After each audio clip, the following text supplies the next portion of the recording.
Il faut bien que nos présidents s'assoient dans de jolis fauteuils fabriqués dans leur pays. Ce sont les mots d'Aïssa Dione. Bonsoir. Bonsoir, merci pour l'invitation. Vous êtes designer textile, mobilier également, de luxe, on peut le dire. Oui. Et Made in Sénégal, votre entreprise s'appelle comme vous, Aïssa Dione Tissus, que vous avez fondée en 1992.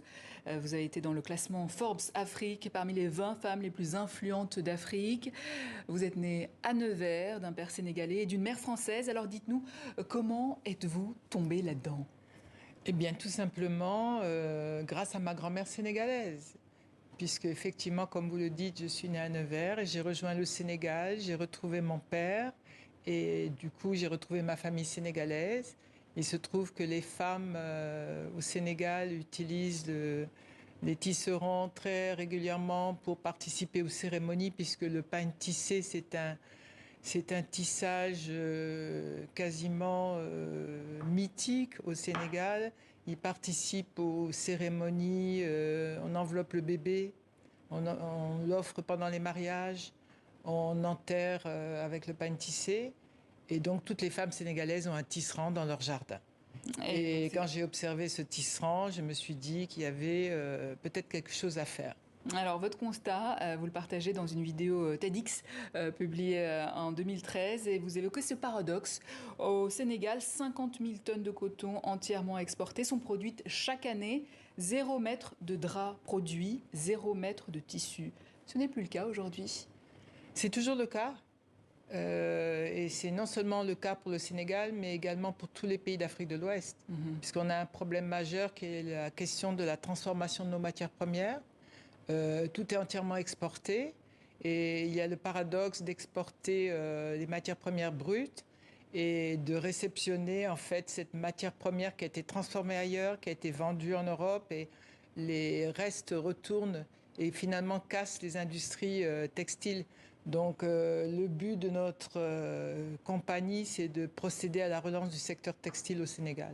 Et c'est ce qu'on voit ici, Voilà. votre atelier, Voilà. de production textile. Dans les années 90, vous vous intéressez donc au tissage traditionnel. Qu'est-ce que vous dites à ce moment-là que vous voulez valoriser le savoir-faire du Sénégal ? Oui, alors depuis le départ, j'étais vraiment stupéfaite de constater que, par exemple, à l'époque, il n'existait pas de tissu d'ameublement produit au Sénégal. En fait, il y avait un secteur textile très florissant, mais l'idée de déco, d'aménagement de maison n'était pas encore très aboutie. Et les industries textiles étaient concentrées sur le vêtement. Et principalement le wax, le basin. Et c'était des secteurs qui étaient facilement copiables. Et du coup, elles se sont écroulées dans les années 2000. Et on s'est retrouvé sans aucune filature, sans aucune industrie. Mais on a réussi, nous, à préserver un petit embryon d'industrie textile grâce au développement et en amenant le travail traditionnel vers le contemporain. Et on est parvenu laborieusement, mais quand même, à maintenir une petite industrie textile au Sénégal. Alors vous mettez justement alors au point l'élargissement du métier à tisser traditionnel. Oui. Mandjak, c'est une avancée technique inédite. Est-ce que vous pouvez nous expliquer en quoi exactement ? En fait, la majorité des tissages traditionnels au Sénégal, et j'aime bien parler du Sénégal et de l'Afrique de l'Ouest, est tissé sur des petites bandes. Et la technique, c'est de relier ces bandes qui peuvent varier de 5 à 20, maximum 25 cm entre elles, de façon à confectionner un pagne. Et ce qu'on a fait, c'était d'arriver à élargir techniquement le métier à tisser, de l'amener à 90 cm, ce qui permettait d'utiliser ces tissus pour réaliser des fauteuils, des canapés, des lampes. Et on a complètement, grâce à cette avancée technique, ramené ce savoir-faire vers le monde de la haute décoration. Et on voit les belles images. Voilà, exactement. Des canapés, du mobilier qui défile. Et alors, on a un problème aussi de fabrication aussi de meubles, puisque tout est aussi importé, non seulement le textile importé, mais le mobilier est importé. Et donc, on œuvre dans les deux directions. On produit des tissus d'ameublement et on produit également du mobilier dans la compagnie. Alors, il y a la production d'un côté, mais il y a aussi l'importance de la formation au métier d'art. Alors là, c'est vraiment la question parce qu'en fait, c'est tout simple. La plupart de nos instituts, de nos écoles ne sont pas reliés aux besoins du marché. Donc, il nous faudrait des instituts de métiers d'art, de métiers, de techniques, mais on est principalement orienté vers le management, les nouvelles technologies. Et en fait, on ne sait pas fabriquer une chaise, en fait.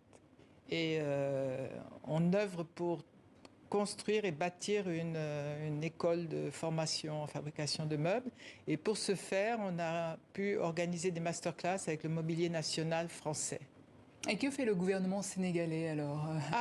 Est-ce qu'il vous soutient? Je dirais non, on est considéré comme une entreprise comme une autre. Donc on obéit aux lois, à l'administration fiscale et sociale, comme toutes les autres entreprises. Et en matière de formation? C'est très très timide. C'est seulement maintenant qu'ils se rendent compte qu'on peut créer beaucoup d'emplois en formant les gens à la fabrication de mobilier ou des choses très prosaïques dont le quotidien... En fait, c'est un peu compliqué. C'est seulement maintenant qu'ils s'en rendent compte et qu'ils font des tentatives pour développer ces formations. Alors, on voit votre œuvre derrière vous.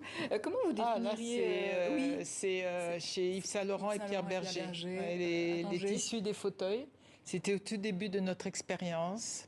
C'était dans les années 96. On a travaillé avec M. Jacques Grange sur les maisons de M. Yves Saint Laurent. Est-ce que votre style a évolué au fil du temps? Énormément, parce qu'on est passé d'abord du travail traditionnel, ensuite un travail plus contemporain en utilisant des métiers à tisser à bras européens. Et ensuite, on a créé une petite industrie en récupérant les métiers à tisser mécaniques qui étaient en fait jetés par les industries. On les a remis en route. On en a trouvé à Lyon, on en a trouvé au Sénégal. Et le travail a beaucoup évolué, beaucoup avancé aussi par la collaboration avec les designers et les décorateurs d'intérieur. Alors depuis, vous avez travaillé avec les décorateurs des plus grands hôtels à travers le monde, le Méridien Bora Bora, l'hôtel King Fahd de Dakar, le Pullman Teranga, réalisé aussi... Oui. Oui, c'était déjà ancien maintenant. En ce moment, on réalise des tissus pour la maison Tiffany. D'accord. Voilà. Et vous avez travaillé aussi avec les couturiers comme Christian Lacroix, Louboutin, Paco Rabanne, la maison Hermès, aussi pour des collections au Japon. Avec le recul, Paris gagné, vous diriez? Presque gagné, on est sur la bonne voie.